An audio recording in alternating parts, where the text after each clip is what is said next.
Olá, o Trajetória já está no ar e com novidades. Hoje nós iniciamos a nova série Porto Alegre das Artes. Isso porque esse mês é marcado por duas datas bem importantes para o setor. Dia 12 de agosto é o Dia Nacional das Artes e dia 24 é o Dia dos Artistas. Então, como forma de homenagear e também falar sobre os principais desafios do segmento, nós vamos conversar com artistas porto-alegrenses com muito talento e inspiração encantam os nossos dias. E a nossa primeira convidada é a produtora de cinema Luciana Tomasi. Luciana, seja muito bem-vinda, tudo bem? Tudo bem, muito contente de estar aqui na TV Câmara com esse convite para falar um pouquinho do meu trabalho. Luciana, sei que tu já está acostumada, né, a ouvir a história de personagens através dos filmes, mas hoje, se tu me permite, eu quero contar a tua história. A história da Luciana Tomasi, essa produtora cultural de cinema, né, que construiu uma longa carreira, se aventurou no cinema, também na música, né, na banda Os Replicantes, é formada em comunicação social, jornalismo. Quem que é essa Luciana? É assim, uma pessoa que trabalha muito, né, há muitos anos. E realmente comecei a carreira na faculdade e fiz meu primeiro filme na faculdade, mas eu achava que ia ser jornalista. E depois eu fui, na época estavam gravando Deu Pra Ti Anos 70 em Super 8, e um colega meu, o Giba Cis Brasil, era um dos diretores e pediu para filmar na minha casa, se eu emprestaria o meu apartamento. E eu emprestei. E agora eu já não emprestaria mais tão fácil assim, mas porque não é fácil ter uma filmagem dentro, né? Embora tenha tido outra há pouco. E aí eu vi aquele grupo chegando e fazendo aquele filme e eu fiquei encantada e pensei, é isso que eu quero fazer cinema. Então, desde 81, eu comecei a me voltar para o cinema e também para outras artes e depois para a música, com Os Replicantes, para exposições, várias produções culturais desde essa época, mas o foco maior sempre foi o cinema. Já são mais de 40 anos de carreira, né, Luciana, dentro da produção de cinema. O que te despertou ali a esse início? Como é que foi esse começo? Foi mais ou menos isto, né, de ver como é que era o processo, só que eu não sabia, porque eu comecei como atriz. Depois fiz o Inverno, que era atriz, diretora de arte, junto com a Martinha Biavaschi, e depois fui fazendo várias coisas na produção, mas depois comecei a me voltar mais para a produção executiva, direção de produção, depois produção executiva, e me foquei mesmo na produção, né? Porque é muito mais fácil a pessoa ou querer ser diretor, ou querer ser elenco, ou querer ser roteirista, mas a produção é o que leva aquele projeto para frente, né? É a que executa realmente, realiza um projeto. Precisa de toda essa gente, mas se não tiver produtor, fica complicado fazer um longa que vai juntar 100 pessoas, né? E são verbas altas, orçamentos grandes, né? E tu tem que saber lidar com orçamentos, e é muito importante começar pelo curta-metragem, é o que eu sempre falo para os alunos, né? Começa com curta-metragem, começa com um videozinho para depois te lançar para um média ou para um longa, porque não é assim sair fazendo longa-metragem, tu já pode te quebrar no primeiro, né? Claro, tem casos excepcionais, mas eu sempre sugiro, como eu começar com Super 8, depois vai para 35, depois vai para o digital, ou um curta, depois vai para um média e atualmente para séries, né? É legal tu ter feito longas para entrar para o mundo das séries, dos seriados de TV, que é o que está mais na moda, né? Porque são vários longas um seriado. Então, se tu não tiver feito nenhum longa, não é fácil, mas... E é bem importante reforçar isso que tu trouxe da importância do produtor, porque muitas vezes quem está por fora acaba vendo a importância nos atores, né, mas esquece que por trás das câmeras tem muita coisa acontecendo, né, Luciana? O produtor, assim, por exemplo, tem uma entrevista, essa aqui hoje é uma excepcional, mas tu lança um filme, ninguém quer falar com o produtor, ou quer falar com os atores, por toda a história do carisma, do elenco, ou quer falar com o diretor ou com o roteirista. O produtor fica lá no cantinho, é sempre... Mas isso não interessa, né? Porque quando tu vê o teu filme na tela, né, senta num cinema e vê o teu filme na tela que tu produziu, isso já é a realização, né? E se deu certo e tu ganhar elogios, ganhar prêmios em festivais nacionais, internacionais, é uma realização total, né, para o produtor.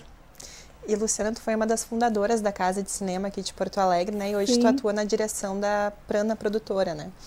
E o que tu percebe de mudanças da produção de cinema daquela época, lá do início, quando tu começou, para agora? Quais são as principais diferenças que tu vê? A Casa de Cinema, eu sou uma das fundadoras junto com outras 13 pessoas, né? Era uma associação, não começou como uma empresa. Depois, no decorrer, teve várias fases. A Casa de Cinema, ela virou uma empresa, né? Mas assim, no início, para efetivar a Casa de Cinema, nós vendíamos filmes da Kodak, negativos virgens, principalmente para o mercado publicitário, porque o cinema naquela época, nos anos 80, não segurava uma produtora, né? Tu tinha que fazer muita coisa. Então, nós vendíamos filme da Kodak e depois os nossos filmes começaram a fazer sucesso e apareceram as majors, né, para a Casa de Cinema, a Columbia, a Fox, apareceu a Globo, TV Globo, então nós já podíamos viver dos filmes, né? E agora na Prana Filmes, eu estou junto com o Carlos Gerbasi, que é meu sócio, desde 2011 fazendo cinema, e fomos direto para os longas e também para seriados, fizemos 2 seriados. E nessa carreira que tu construiu de décadas, já foram mais de 200 premiações, não só no Brasil, mas também fora dele. O que todo esse reconhecimento significa para ti como profissional, Luciana? É bem legal, né? Porque os nossos filmes são super bem recebidos lá fora, né? Quando a gente consegue chegar, por exemplo, a gente é super bem recebido na Índia. Eu fui convidada várias vezes para festivais na Índia, né? Recebidos nos Estados Unidos. Agora, atualmente, esse nosso último longa, Nuvem Rosa, que esteve em Sundance, né?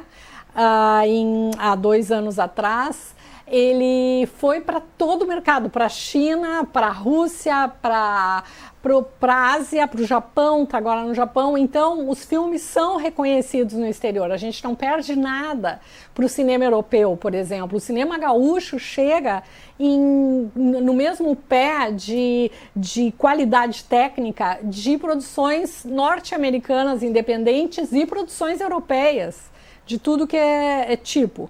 O problema sempre é que os nossos orçamentos são mínimos. Se tu comparar, a gente tem até vergonha de falar qual é o orçamento dos nossos filmes, né?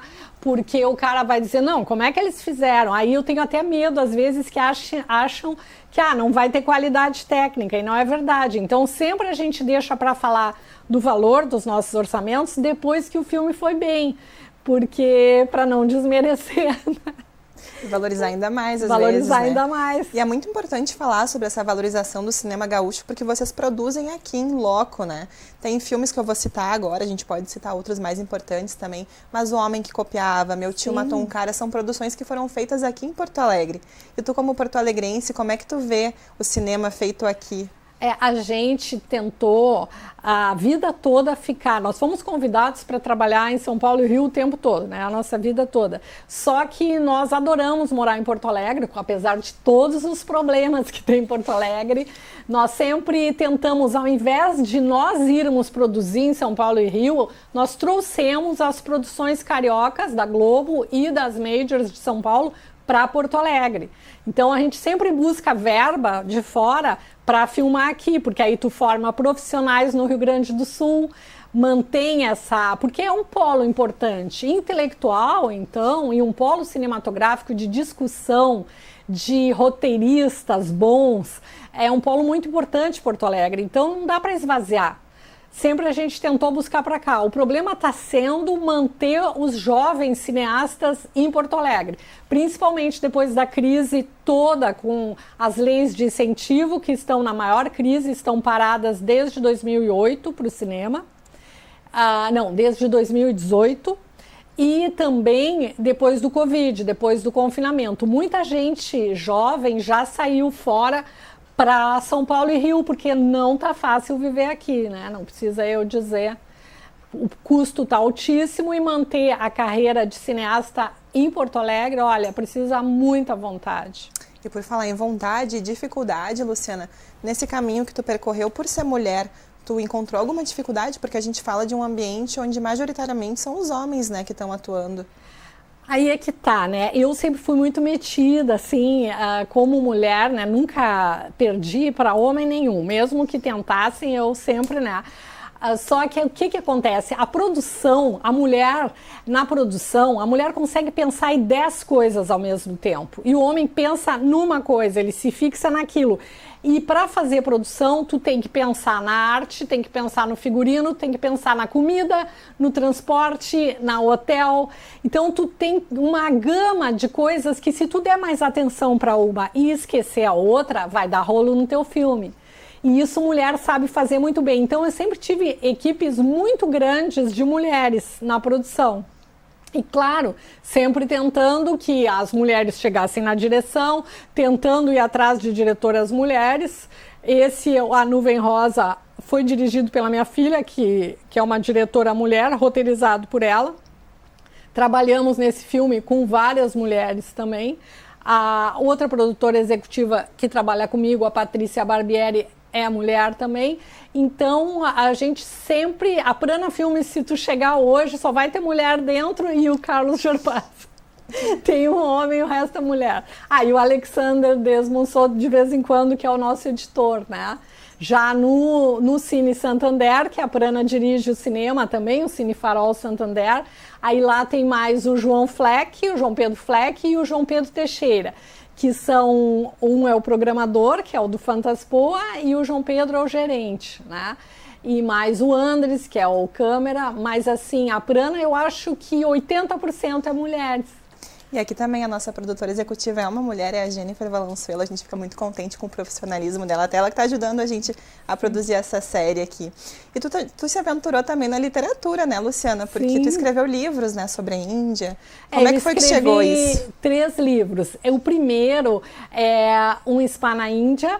Eu estava viajando pelo Rajastão, no norte da Índia, com a minha amiga e cunhada, Andrea Gerbasi, e de noite eu chegava no hotel e eu anotava toda noite o que tinha acontecido, porque acontecem tantas coisas na Índia, tantas coisas diferentes, complexas, né?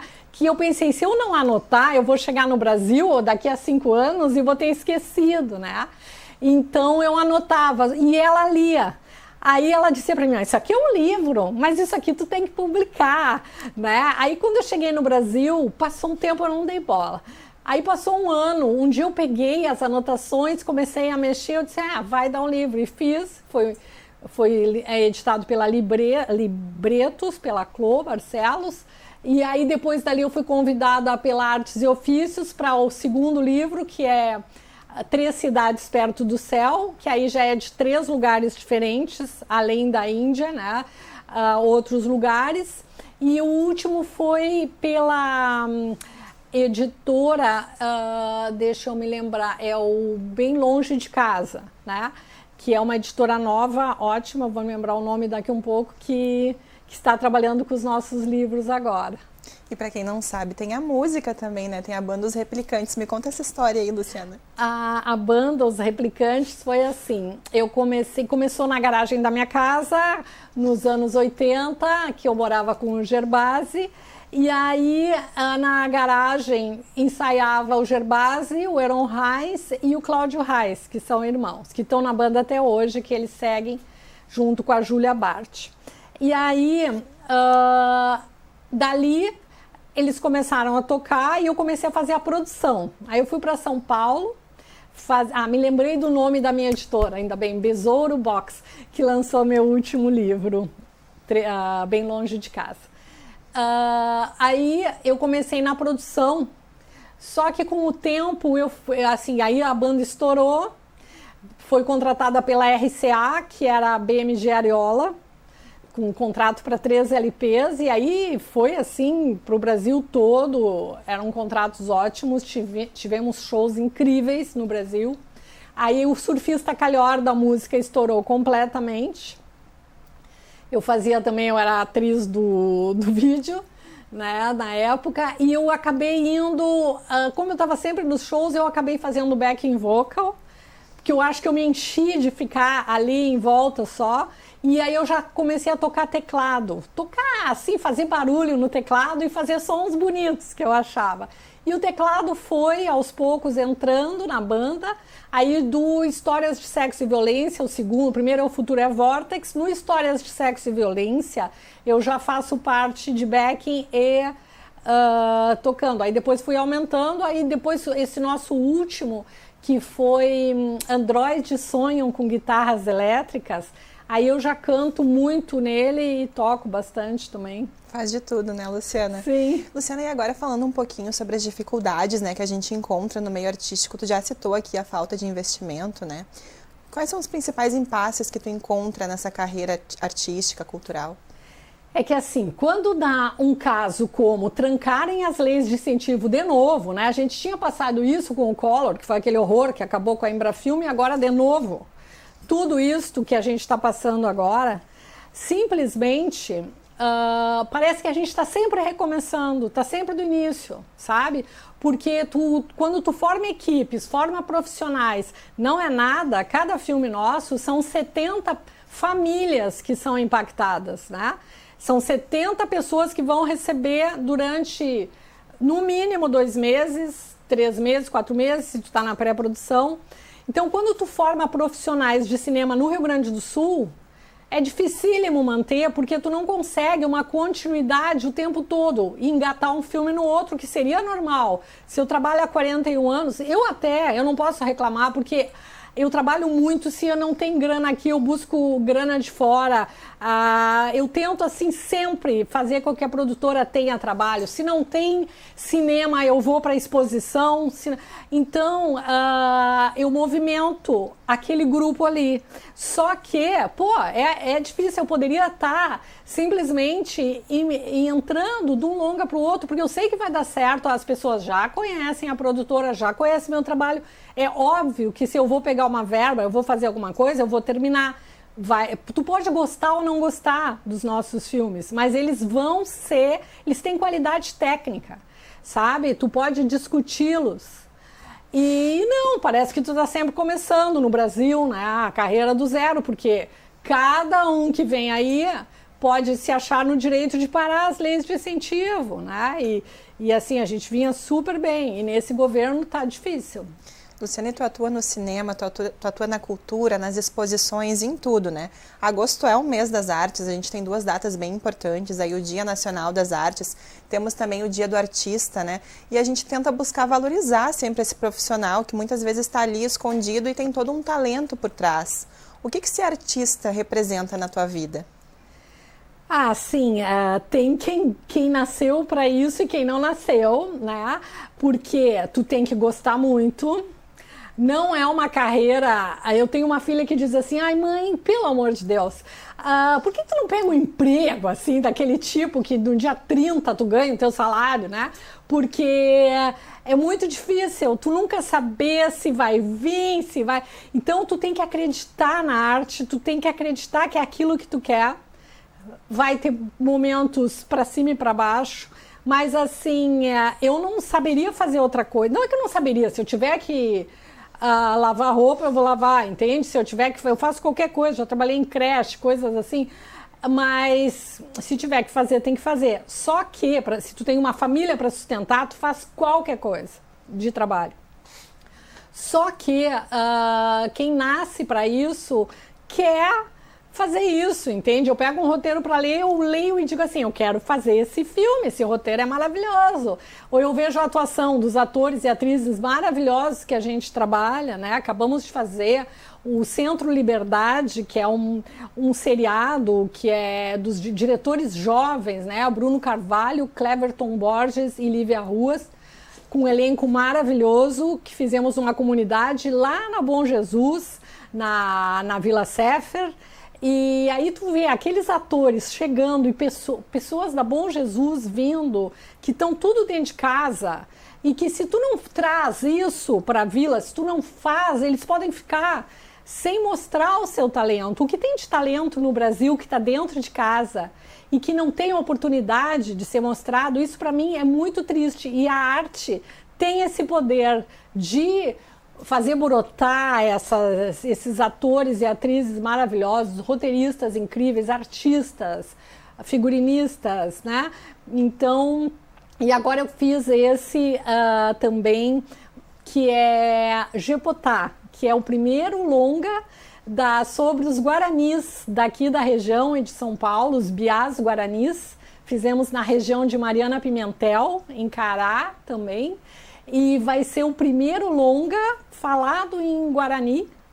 E aí nós pegamos a comunidade Guarani toda, perto de Barra do Ribeiro, da Tecoamirim, e demos aulas de preparação de atores. Então, tem indígenas maravilhosos atuando, os atores principais são da comunidade. E aí nós demos treinamento de preparação de atores e vocês não vão acreditar no Jepotá, nos atores indígenas que vocês vão ver. Veio o Papá Guarani, que é o diretor indígena que veio lá do Rio Silveira, da aldeia de São Paulo, e o Augusto Canani, que está nesse projeto comigo, sei lá, há 12 anos, e conseguimos finalmente filmar o Jepotá no Rio Grande do Sul. Que vitória, né, Luciana? Pô, foi demais. A gente está quase chegando ao final do programa. Eu gostaria que tu nos dissesse também, além dessa produtora reconhecida, premiada, quem mais que é a Luciana Tomasi? Olha, sou mãe de 3 filhas, né? Esposa, dona de casa. E é isso, sou jornalista e também escrevo muito sobre as coisas que acontecem, né? De vez em quando nas redes. E assim, o que eu gostaria de dizer é que quem gosta disso, nós temos o projeto Primeiro Filme, por exemplo, que a pessoa pode procurar no seu colégio, que a gente forma os professores, né, para fazer o seu primeiro filme. Então é um jeito de começar no cinema, é procurar o livro, tem na maior parte das escolas o livro Primeiro Filme, que a Prana lançou, né? E aí tem que batalhar e ficar nessa. Quem quer ser ator tem que fazer curso de ator, de atriz, né? Mas assim, tem que ir em busca do seu sonho até quando não der mais, né?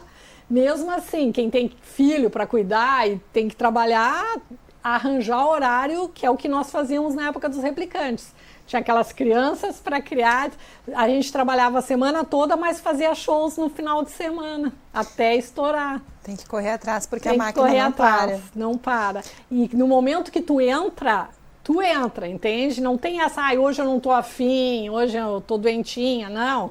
Tu vai, né, é uma máquina que não para. Tu é esse exemplo, né? 40 anos, mais de 40 anos de carreira, né, Luciana? Sim. Foi um prazer conversar contigo, um prazer conhecer a tua história. Muito obrigada por ter participado conosco. Eu que agradeço o convite do programa, espero que gostem da conversa. Então, muito obrigada, Luciana. Obrigada a todos. Então, Trajetória de hoje vai ficando por aqui. Essa foi a Luciana Tomasi, produtora cultural e também de cinema. A gente fica por aqui, mas na semana que vem a gente volta com outros artistas de Porto Alegre para contar, então, a história aqui da capital através da arte. Muito obrigada pela sua companhia e também pela audiência. Até lá!